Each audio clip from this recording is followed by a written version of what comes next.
Clementine let out a sigh, examining the surrounding group of survivors moving at their own paces.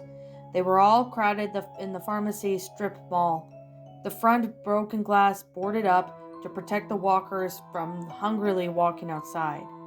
It didn't have that much supplies. Apart from greeting cards, there was no need for those anymore, was there? But luckily, it had something, which was better than nothing at all, in all retro respect. Once they all had reached a place, everyone seemed to break off into their own tasks. Nick and Luke, after sitting Troy gently down on the table, joined Mike reinforcing the boards in front of the store. Jane cleared out the remaining areas of any stray walkers, and made sure the others weren't hiding in the crevices. Sarah curled up behind a counter, sobbing softly to herself.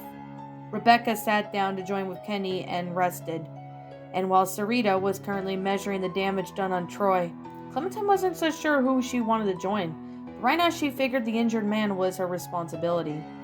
Cautiously she approached Sarita, carefully tapped her on the shoulder to make her presence known. "Do you need any help?" she asked, her eyes looking down to the unconscious man from the form on the table. Troy looked terrible. He was a few shades paler, sweat trickling down his face, and the blood around his sleeve from where his limb had been detached didn't seem to be any cotting anytime soon. Clementine grimaced at the sight, wondering what he'd have to say when he woke up. If he ever woke up. Sarita turned around and noticed Clementine giving as a warm smile as she could manage. "Thank you, Clementine. Do you mind looking for any medical supplies? I don't know how much left this place is. Well, anything would do to help. I'm pretty much going to make a tourniquet, too.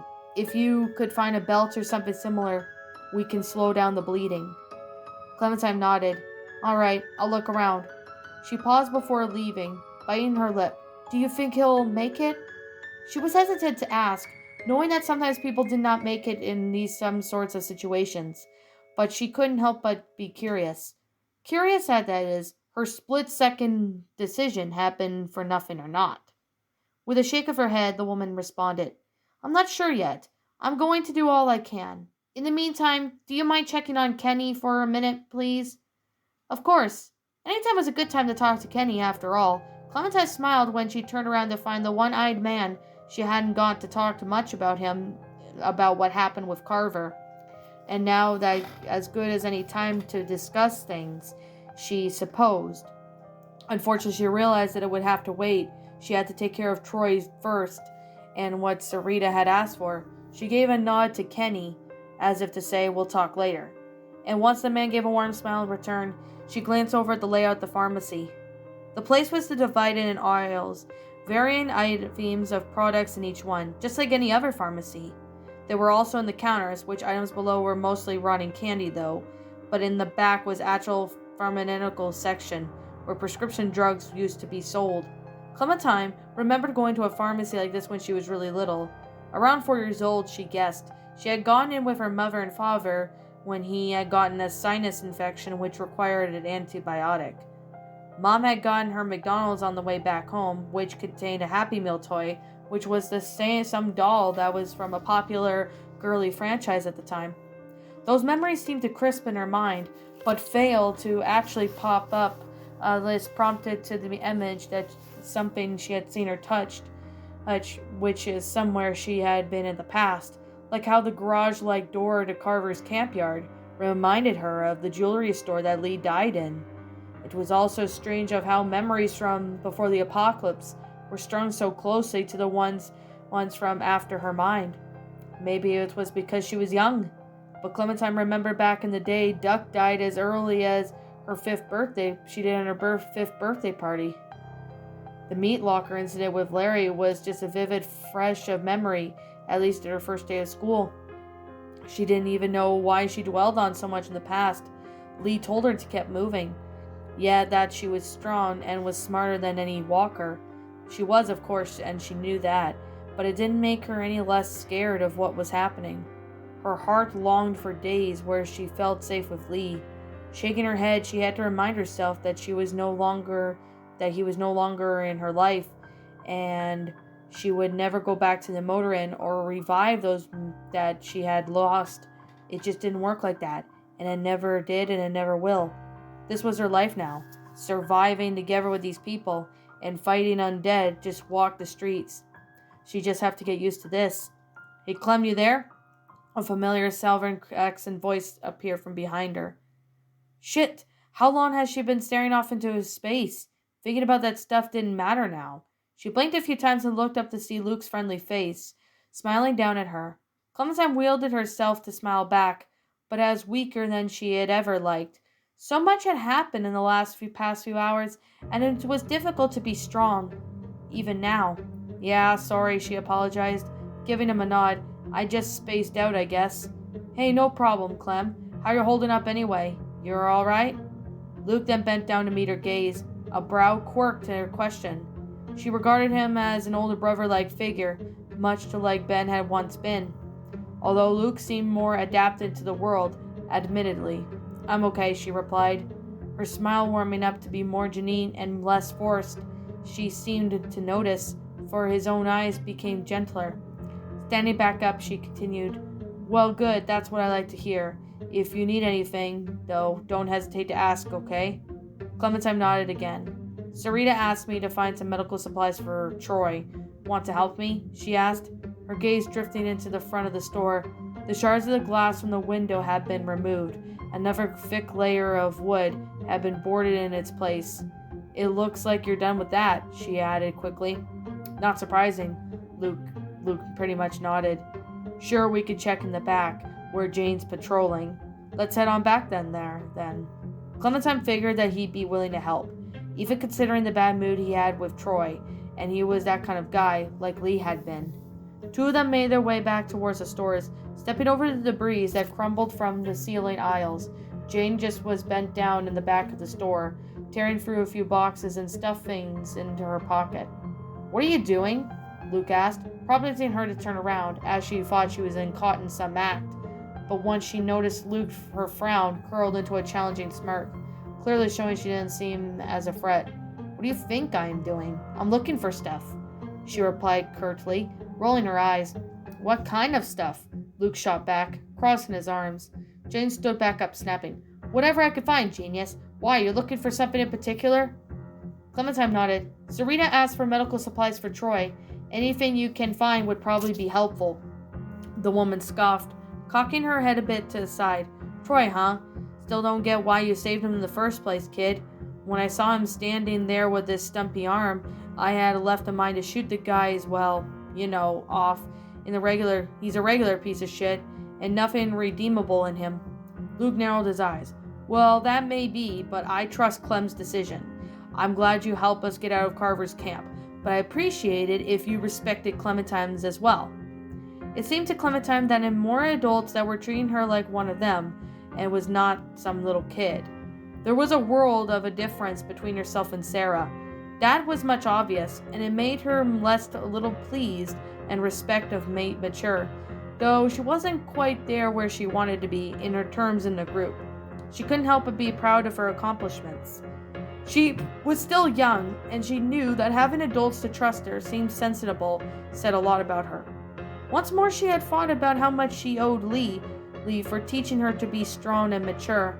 Jane broke out of her thoughts and with her sharp reply, I do trust the kid. She's smarter than the other girl you got with you, and most of your idiot crew. The rest of you are better off sense of survival and fast, or you won't make it another day. Her brown eyes brightened as she looked down at Clementine, slight admiration and determination. Quirking a brow, Clementine responded, Thanks, I guess. We pull our own weight. She hoped, anyway. On the subject of Troy, she added, what happened was a split decision. I had to spare him all the same. It was just what good people do. Good people, right, but hey, don't come crying to me when he wakes up and starts yelling you like shit, Jane hissed replied, shaking her head. I don't doubt it. One arm or two guys is still an asshole, Luke scoffed. What about brought you to Howe's anyway? When did you get there? Jane shrugged. Maybe a week or so ago. They found me walking around outside and convinced me to come in. I needed a safe place to sleep anyway, so I went along with it. It was just Mike and me for a while. Yeah, we were long gone by that point, Luke replied. Jane crossed her arms in frustration. It was fine for the most part, but Troy just kept bothering me. I was using it to my advantage. After though all he was in the inside was on the table, well outside, we talked a few times, made some deals for supplies and shit. I think he definitely wanted to get me somewhere with me though, which he would have not gone under my circumstances. She then seemed to forget that Clementine was there, but she remembered that she was still in the presence of a kid, but she didn't seem to care. Getting caught with my, pants down the apocalypse? What do you think he is? I was an idiot? Luke then cleared his throat, giving a side glance to Clementine next to him, and regardless, even if he is a piece of shit, it was Clem's idea to save him, so I'm going to respect that, like you should as well. She sneered. Whatever, I'm going to get back to scrounging around this place then. Alright, Luke turned back to Clementine, giving her a nod and directing his gaze to the aisles in the back of the store. There should be some supplies back there, Clem. Let's go. Clementine nodded, proceeding to search for some of the bags and containers in the pharmacy. She tried not to think about the last time she was in a place like this. She tried not to think of how fast Lee and Lily had rushed to get into the things for Larry, and she kept her sights on searching for the items, looking for something that could help the injured enemy. Lee and Kenny didn't like Larry, but she remembered that they still did a whole lot to get him those pills. She would do the same with Troy, despite how annoyed she was at the lengths that she was going to be with the man who struck her with his gun. With a sigh, she realized that Carlos should be doing this and not her. He would still be alive. He should be with Sarah and getting medicine, and not where he was. He shouldn't be dead. Clementine didn't have time to mourn. Did she ever have time? And she's just thinking about how alone her friend was now in a deep cut. After she made sure Kenny was doing okay with his eye, she made a mental note to check up on Sarah too. That didn't fix how lost she was in the scenario with medicine though. She supposed the bandages and the tourniquet would have to do for now. Troy would do without painkillers for now. Their main priority was stopping the bleeding. Hey Clem, I found some bandages, Luke called out, just as she noticed a long length of rope hanging in the back wall. Good, that will make a good tourniquet. She pointed out with the rope and stood on the tips of her toes, but the rope was still out of her grasp. Luckily, Luke placed his hands on her sides and lifted her without hesitation. She squirmed a little, shooting him a glare for picking her up without asking first, then ultimately grabbed the rope without a word and crossed her arms. Could have done that myself. He merely smiled and handed her the bandages. I'm sure you could, but hey, if you need anything else, Clem, and I'll be here to help. Just give me a holler with that. He walked off to Nick, probably going to look for something else he could do while they rested here. Clementine watched him go and she made her way back to Sarita, exchanging a glance with Kenny beforehand.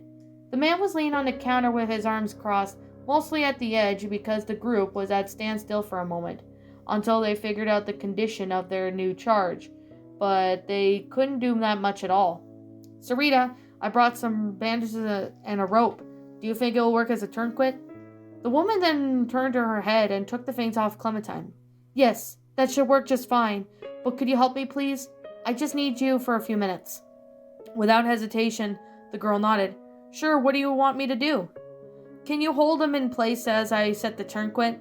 Sarita pointed at the bloody edge of Troy's severed limb, or rather the stump that the cleaver had left behind. It wasn't the first time Clementine had seen someone's arm cut off, and it wouldn't be the last, she bet, but it was still gross. The cut wasn't as clean as it could have been. She was in a hurry doing it, and she managed it would have been very painful, given that Troy hadn't awakened yet, indicated by the blood still pooling around his stumped figure. Without responding, Clementine then held the man's torso still, nodding away as he twitched in the unconscious state.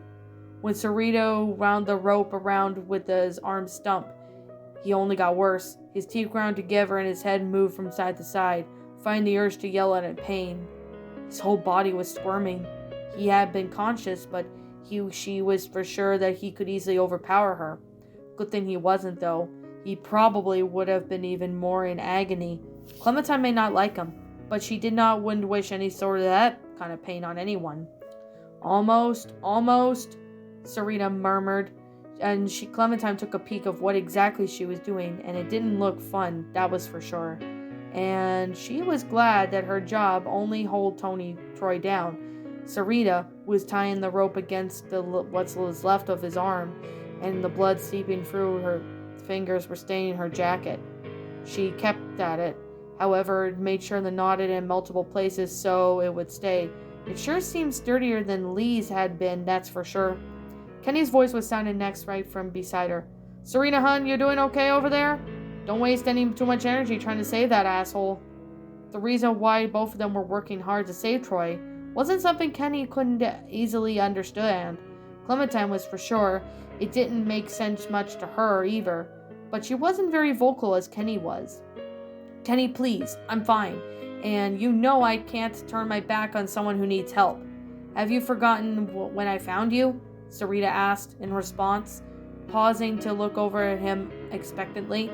Clementine always wondered how Kenny survived.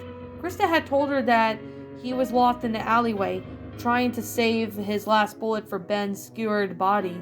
To be honest, Clementine was glad that she hadn't been there to see the teen's death and Kenny's supposed demise, though it would never have happened in the first place if she hadn't been so careless.